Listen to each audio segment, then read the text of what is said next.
Bangladesh premier league BPL 2025 আসরে Dhaka Capitals দলটি শক্তিশালী স্কোয়াড গঠন করেছে। এই দলের মালিক হিসেবে রয়েছেন বাংলাদেশের জনপ্রিয় অভিনেতা শাকিব খান। শাকিব খান বাংলাদেশের নাম্বার 1 নায়ক। তার দলটাও কি নাম্বার 1 থাকবে এবং ঢাকা ক্যাপিটালস তাদের ক্যাপিটালস নামটা কি ধরে রাখবে? চলুন দেখে নেওয়া যাক ঢাকা ক্যাপিটালসের শক্তিশালী স্কোয়াড। দেশীয় প্লেয়ারদের মধ্যে রয়েছেন মুস্তাফিজুর রহমান। তিনি কাডার মাস্টার খ্যাত উন্নত মানের একজন বোলার এবং বাংলাদেশের নাম্বার 1 পেসার, যার পেস বেলকিতে বড় বড় ব্যাটাররাও পরাস্ত হয়। এমনকি তিনি আইপিএল সহ বিশ্বের বড় বড় টুর্নামেন্টে অংশগ্রহণ করে এবং ভালো পারফরমেন্স করে। তারপর রয়েছে লিটন কুমার দাস। তিনি বাংলাদেশের একজন প্রতিভাবান প্লেয়ার। তিনি বর্তমানে বাংলাদেশের জাতীয় দলের অধিনায়ক। তার নেতৃত্বে বাংলাদেশ জাতীয় দল ওয়েস্ট ইন্ডিজকে হোয়াইট ওয়াশ করেছেন। লিটন কুমার দাস যেদিন খেলা শুরু করে অপোনেন্টকে রীতিমতো শাসন করে, তার খেলা দেখে যে কেউ রীতিমতো মুগ্ধ হবে। তারপরে রয়েছেন তানজিদ হাসান তামিম। তিনিও একজন পরীক্ষিত প্লেয়ার। তিনি জাতীয় দলের ওপেনার হিসেবে খেলে থাকেন এবং তার পারফরমেন্সও অনেক ভালো। তার উপরও ভরসা রাখবে ঢাকা ক্যাপিটালস। তারপর রয়েছেন হাবিবুর রহমান সোহান। তিনিও একজন পরীক্ষিত ব্যাটার। তিনি পরপর বিপিএল এ ভালো পারফরমেন্স করে আসছেন। এমনকি এবার বিপিএল তিনি ভালো পারফরমেন্স করবে, এই সুবাদেই তাকে দলে ভিড়িয়েছে ঢাকা ক্যাপিটালস। আবার রয়েছে মুকিদুল ইসলাম মুগ্ধ। তিনি একজন ভালো মানের পেসার। তিনি পরপর প্রত্যেকটা বিপিএল এ তিনি ভালো পারফরমেন্স করেছেন। এবারও তিনি তার ধারাবাহিকতা বজায় রাখবেন। তারপরে রয়েছেন আবু জাহের চৌধুরী রাহি। তিনিও অসাধারণ পেস বল করে থাকেন প্রত্যেকটা ম্যাচে। তিনিও পরীক্ষিত প্লেয়ার। তাকে দলে ভিড়িয়েছে ঢাকা ক্যাপিটালস। এরপরে রয়েছেন মুনিম শাহরিয়া। তিনি বিপিএল এ ভালো পারফরমেন্স করেই জাতীয় দলে এসেছিলেন, কিন্তু তার ধারাবাহিকতাটা বজায় না রাখার কারণে দল থেকে ছিটকে যায়। এবার কি তিনি পারবেন আবার বিপিএল এ ভালো পারফরমেন্স করে জাতীয় দলের জায়গাটা শক্ত করতে? দেখে নেওয়া যাক এবারের বিপিএল এ।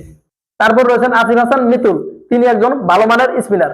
তিনি নির্বাচকদের চোখেই রয়েছেন। এরপরে যিনি রয়েছেন তিনি হচ্ছেন শাহাদাত হোসেন দীপু। তিনি অলরেডি জাতীয় দলে খেলছেন এবং তিনি চাইবেন বিপিএল এ ভালো পারফরমেন্স করে তার জায়গাটা শক্ত করতে। এই ছিল ঢাকা ক্যাপিটালসের দেশীয় প্লেয়ারদের লিস্ট।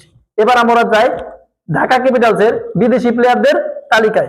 বিদেশি প্লেয়ারদের মধ্যে রয়েছে তিসারা পেরেরা, শ্রীলঙ্কা।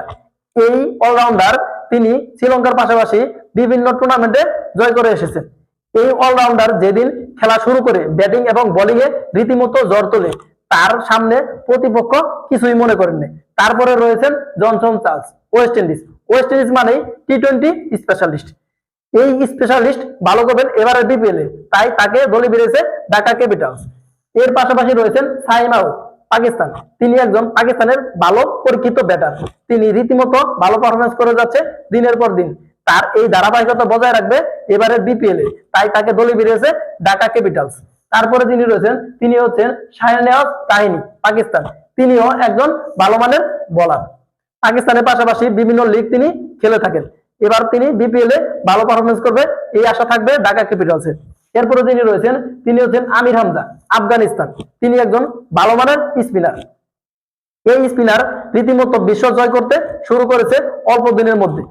সেই ধারাবাহিকতা বজায় রাখবেন এবারের বিপিএল এ। তারপরে রয়েছেন স্টিভেন স্কানজি, ইংল্যান্ডের এই ব্যাটার। ইংল্যান্ডের জাতীয় দলের পাশাপাশি বিভিন্ন ফ্রাঞ্চাইজিতে মাতিয়ে রাখেন।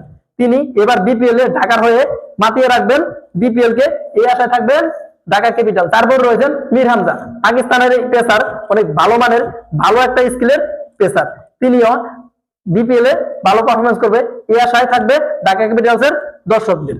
তো এই ছিল ঢাকা ক্যাপিটালসের স্কোয়াড। এবার দেখে নেওয়া যাক ঢাকা ক্যাপিটালসের সম্ভাব্য একাদশ।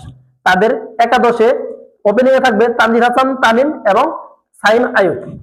তানজিদ হাসান তামিম রীতিমতো ভালো ফর্মে আছেন, সাইম আইয়ুব ফর্মে আছেন। তারপরে অলরাউন্ডার যিনি নামছেন তিনি হচ্ছেন লিটন কুমার দাস। তিনি ব্যাটিং এর পাশাপাশি অধিনায়ক দায়িত্ব পালন করতে পারেন, এমনকি তিনি উইকেট কিপারের দায়িত্বতে থাকবেন। লিটনের পরে 4 নম্বরে যিনি থাকছেন তিনি হচ্ছেন জনসন চার্লস।